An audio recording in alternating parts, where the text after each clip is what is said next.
आप सभी का जय गंगा एजुकेशनल एकेडमी में स्वागत है। आज महिला पर्यवेक्षण से संबंधित एक महत्वपूर्ण टॉपिक देखने जा रहे हैं, संक्रामक रोग और फैलाने वाले कारक। तो सबसे पहले समझते हैं कि संक्रामक रोग है क्या। तो नॉर्मल जानिएगा, जो एक व्यक्ति से दूसरे व्यक्ति में किसी न किसी माध्यम से फैलता है वह रोग क्या कहलाता है, संक्रामक रोग कहलाता है। अर्थात जो ये रोगी व्यक्ति है इससे स्वस्थ व्यक्ति में फैलने वाला ही रोग क्या कहलाएगा, संक्रामक रोग। अर्थात एक व्यक्ति से दूसरे व्यक्ति में आसानी से फैलने वाला रोग क्या कहलाता है, संक्रामक रोग कहलाता है। और संक्रामक रोग किसके किस कारण हो सकता है, तो विषाणु, जीवाणु, कवक, प्रोटोजोआ, कृमिजनित रोग, ये सब विभिन्न प्रकार के रोग कारक है जिनके कारण ये संक्रामक रोग होता है।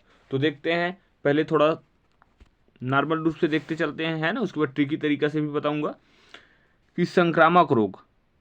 तो सबसे पहले विषाणु से होने वाले संक्रामक रोग कौन कौन सा है, जैसे सर्दी जुकाम, चेचक, एड्स, इन्फ्लुएंजा, ये सब रोग वायरस से होने वाले संक्रामक रोग है। उसके बाद देखिएगा विषाणु, विषाणु से तो हो गया है ना। बैक्टीरिया अर्थात जीवाणु से होने वाले रोग, जैसे हैजा, खफरा, क्षय रोग जिसे टीबी रोग के नाम से जाना जाता है, एंथ्रेक्स और टिटनेस, ये सभी रोग बैक्टीरिया से होने वाले रोग हैं। उसके बाद देखिएगा कवक से होने वाले रोग, फंगल इन्फेक्शन के नाम से जानते हैं ना, जैसे दांत, खाज, खुजली, ये सब कवक के कारण होता है। उसके बाद प्रोटोजोआ से होने वाले रोग, तो प्रोटोजोआ से होने वाला रोग कौन सा है, मलेरिया, कालाजार, अमीबीय पेचिस, ये सब प्रोटोजोआ से होने वाले विभिन्न रोग है। उसके बाद कृमि जनित रोग, कृमि जनित रोग में कौन कौन सा आ जाता है, तो फील पाव या तो हाथी पाव रोग, ये सब कृमि जनित रोग है। अब देखिएगा इसमें एक शब्द है वेक्टर। तो आखिर वेक्टर क्या है ये देखते हैं। जैसे मान के चलिए कोई ये बीमार व्यक्ति है और ये बीमार व्यक्ति में रोग का कारक तो होगा ही, है ना, जिसके कारण ये फैला होगा। तो इसी रोग कारक को ले जाते हैं और दूसरे जो स्वस्थ व्यक्ति है उसमें बीमारी को फैला देता है। इसी जीव को क्या बोला जाता है, वेक्टर कहा जाता है। अर्थात जो संक्रमित व्यक्ति में जो रोग कारक है उसको स्वस्थ व्यक्ति में फैला दिया जाता है जिस जीव के माध्यम से, उस जीव को क्या कहा जाता है, तो उस जीव को कहा जाता है वेक्टर कहा जाता है। क्या कहा जाता है, वेक्टर। उसके बाद देखिएगा, और उस वेक्टर के माध्यम से जो क्या फैलता है, जो रोग फैलता है उसे कहा जाता है वेक्टर जनित रोग। उसके बाद देखिएगा यहां दिया हुआ है कौन सा, तो ये ध्यान रखिएगा, रोग के प्रमुख वाहक। तो रोग के प्रमुख वाहक कौन कौन सा है, तो ये लिस्ट के माध्यम से देखना शुरू करते हैं। यहाँ से यहाँ देखिएगा वेक्टर देखेंगे, उससे उत्पन्न रोग देखेंगे और रोगजनक का प्रकार अर्थात वायरस, बैक्टीरिया या प्रोटोजोआ किससे फैला हुआ है। तो पहला देखते हैं एडिस मच्छर। तो एडिस मच्छर से होने वाला रोग, अर्थात ये एडिस मच्छर क्या है, वेक्टर। और वेक्टर क्या था, जो रोग कारक को रोगी व्यक्ति से स्वस्थ व्यक्ति में या जानवरों में ले जाए, वो क्या कहलाता था, क्या, वेक्टर। तो पहला देखेंगे एडिस मच्छर। तो एडिस मच्छर क्या क्या रोग फैला सकता है, तो chikungunya, dengue, Zika, rift valley बुखार, पीला बुखार, लसीका फाइलेरिया, ये सब बीमारी फैलाता है। और इसको फैलाने वाला कारक कौन सा होता है, तो ये वाला जो पहला में देख रहे हैं, chikungunya, dengue, Zika, rift valley बुखार, पीला बुखार, ये वायरस के कारण फैलता है। और जबकि ये कौन सा वाला दिख रहा है आपको, ये लसीका फाइलेरिया, ये फैलता है प्रोटोजोआ अर्थात परजीवी के कारण फैलता है। उसके बाद दूसरा देखिएगा एनाफ्लीज मच्छर। तो मादा एनाफ्लीज मच्छर के कारण प्रमुख रूप से मलेरिया, लसीका फाइलेरिया, ये बीमारी उत्पन्न होता है और ये इसका रोगजनक होता है परजीवी प्रोटोजोआ। उसके बाद देखिएगा इसमें क्यूलेक्स मच्छर, क्यूलेक्स मच्छर, ये भी मादा मच्छर ही होता है। तो इसमें कौन कौन सा है, तो ये बीमारी फैलाता है मलेरिया, ये तो उसमें का हो गया ना, सॉरी, जापानी मस्तिष्क कोप, वेस्ट नाइल बुखार, लसीका फाइलेरिया, ये बीमारी फैलाने का काम करता है क्यूलेक्स मच्छर करता है। और इसमें जो जापानी मस्तिष्क कोप, वेस्ट नाइल बुखार, ये फैलाने वाला होता है वायरस, जबकि लसीका फाइलेरिया को फैलाने वाला होता है प्रोटोजोआ अर्थात परजीवी। कौन से मच्छर फैलाता है, वेक्टर कौन सा होता है, क्यूलेक्स मच्छर। उसके बाद देखिएगा पिस्सू, तो पिस्सू, इससे कौन सा बीमारी हो जाता है, तो प्लेग नामक बीमारी हो जाता है। और प्लेग बीमारी किसके कारण फैलता है, तो बैक्टीरिया अर्थात जीवाणु के कारण फैलता है। उसके बाद पिस्सू के कारण एक और बीमारी हो जाता है तुंगियासिस। कौन सी बीमारी, तुंगियासिस, किसके कारण होता है, तो एक्टो परजीवी के कारण होता है। उसके बाद जू के कारण कौन सी बीमारी हो जाता है, टाइफस बीमारी हो जाता है। इसका रोगजनक कौन होता है, तो जीवाणु होता है। उसके बाद देखिएगा कौन सा है, टीक। ये टीक के कौन कौन सी बीमारी फैलाता है, तो टीक जनित एन्सेफ्लाइटिस, ये फैलाने का काम करता है। साथ ही साथ क्रीमियन अर्थात कांगो रक्त स्त्रावी बुखार होता है, जिसमें रक्त का स्त्राव होना प्रारंभ हो जाता है। और ये फैलाने वाला रोगजनक होता है वायरस होता है। उसके बाद देखिएगा ट्राइटोम कीड़े के द्वारा कौन सा हो जाता है, तो चगाफ रोग हो जाता है। और ये किसके कारण होता है, तो परजीवी के कारण हो जाता है।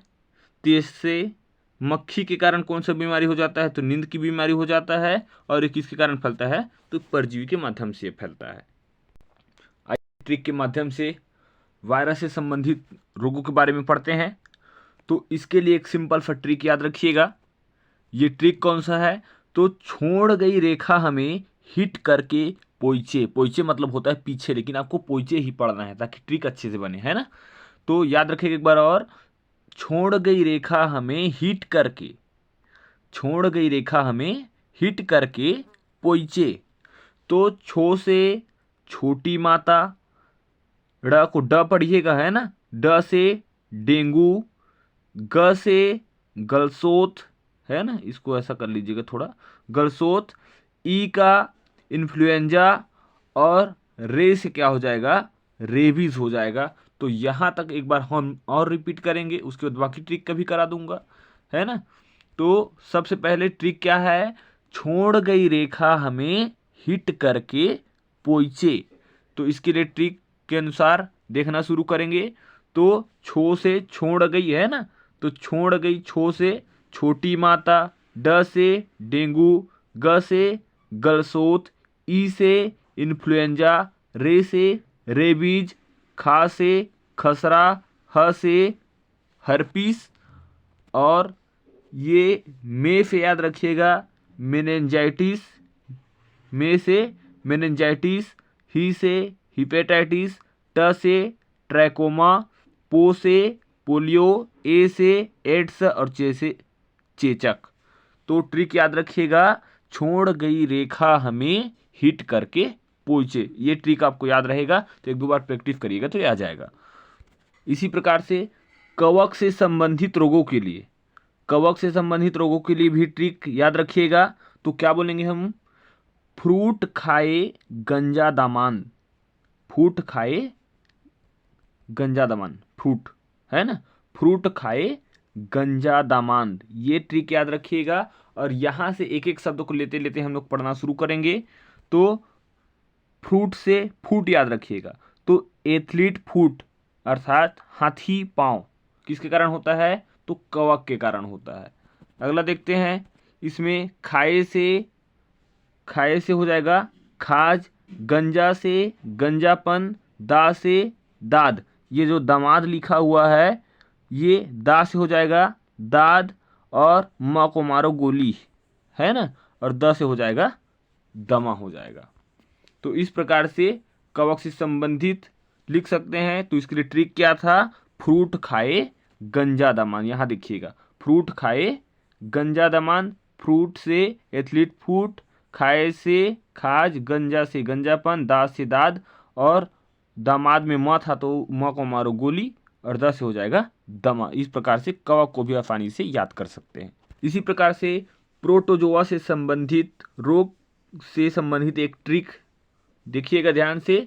आम कल पानी में पका, आम कल पानी में पका। एक बार और रिपीट करिएगा, आम कल पानी में पका।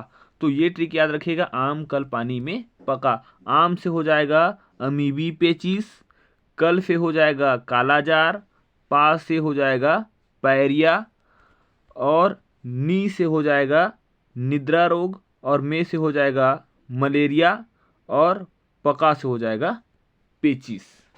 तो याद रखिएगा, आम कल पानी में पका। तो आम से अमीबी पेचिस, कल से कालाजार, पास से पायरिया, नी से निद्रा रोग, में से मलेरिया, पका से पेचिस।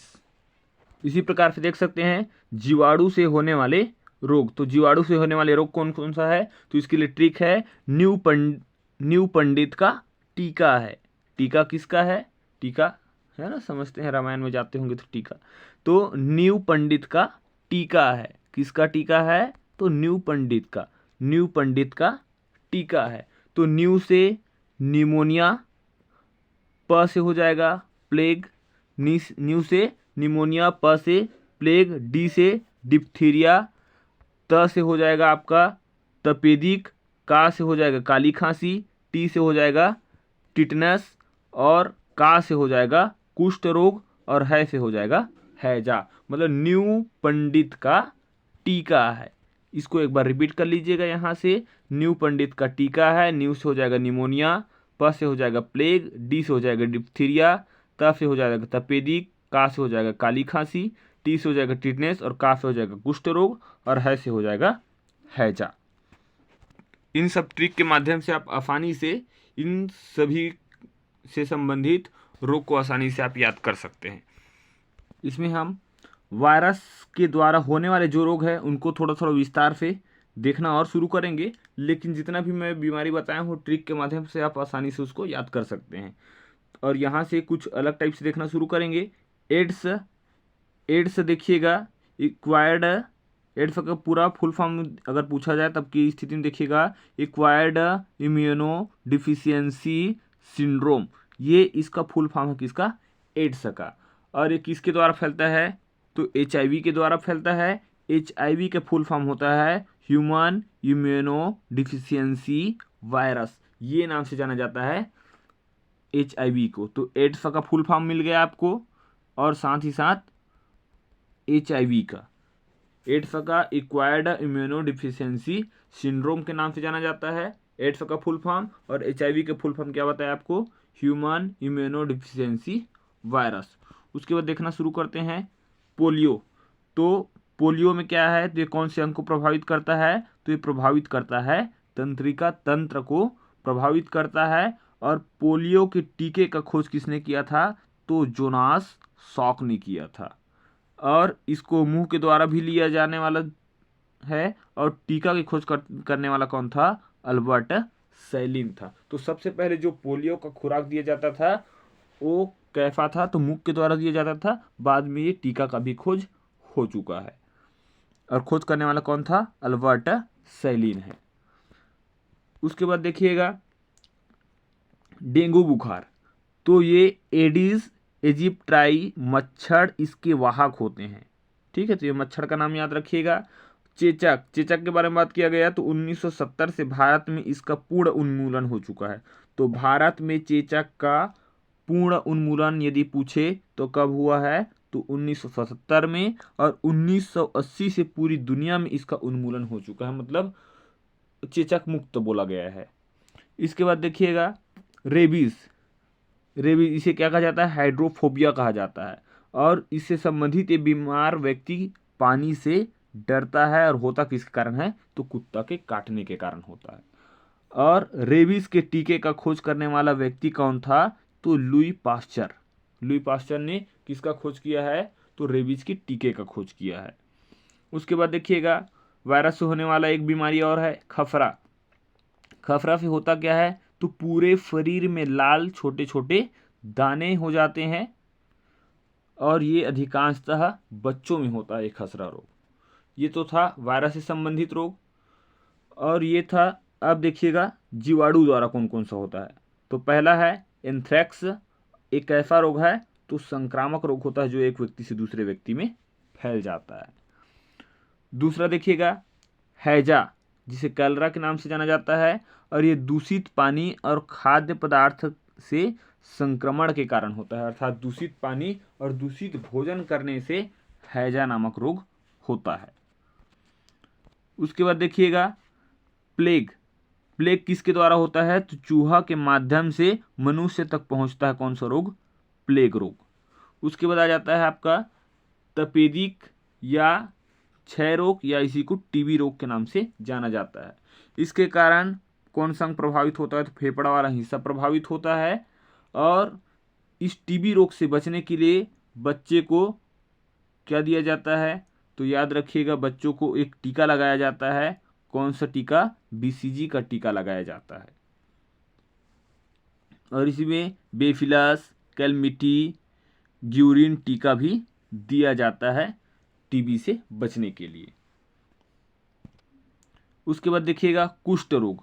तो कुष्ठ रोग ये त्वचा को प्रभावित करता है, हाथ व पैर की उंगलियां गलने लगती है, कुष्ठ रोग में ये होता है। और चिकित्सा कैसे किया जाता है? तो एमडीटी मतलब मल्टी ड्रग्स थेरेपी के माध्यम से इसका उपचार किया जाता है। उसके बाद मेनिंजाइटिस, इसमें क्या होता है? तो मस्तिष्क में जीवाणु संक्रमण कर जाता है। ये पश्चिमी मध्य प्रदेश में बहुत अधिक मात्रा में मेनिंजाइटिस होता है। मेनिंजाइटिस किसको प्रभावित करता है? तो मस्तिष्क को प्रभावित करता है। उसके बाद निमोनिया। तो निमोनिया किसको प्रभावित करता है? तो ये फेफड़ा को प्रभावित करता है। और इसके बाद देखिएगा टाइफाइड। तो दूषित जल और दूषित खाना से ये टाइफाइड नामक रोग हो जाता है। और ये किसको प्रभावित करता है? तो पाचन क्रिया को प्रभावित करता है। ये एक और रोग है डिप्थीरिया। तो बच्चे में ये फेफड़े को प्रभावित करता है। कौन? डिप्थीरिया नामक बीमारी। और ये अशुद्ध दूध से फैलता है डिप्थीरिया। उसके बाद देखिएगा ये काली खांसी नामक जो बीमारी है, ये बच्चे में कफ विहीन खांसी मतलब सूखा खांसी होता है, जिसे काली खांसी के नाम से जाना जाता है, या इसी को छत्तीसगढ़ी में कुकुर खांसी के नाम से जानते हैं। उसके बाद टिटनेस। तो टिटनेस किसको प्रभावित करता है? तो तंत्रिका तंत्र को प्रभावित करता है।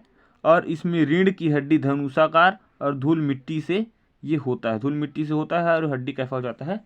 धनुषाकार हो जाता है। अब देखिएगा कृमि से होने वाला रोग। तो कृमि से होने वाला रोग या कृमि द्वारा होने वाला रोग, इसमें आ जाता है फैलेरिया है ना, फैलेरिया, जिसे हम हाथी पांव या एथलीट फुट के नाम से जानते हैं। ये प्रभावित किसको करता है? तो मस्तिष्क, स्मरण शक्ति को प्रभावित करता है। इसका प्रमुख लक्षण के बारे में बात किया जाए तो पैर में क्या आ जाता है? सूजन आ जाता है। अगला देखेंगे प्रोटोजोआ से फैलने वाले रोग। तो प्रोटोजोआ से फैलने वाला रोग कौन सा है? तो पहला देखिएगा अमीबियासिस।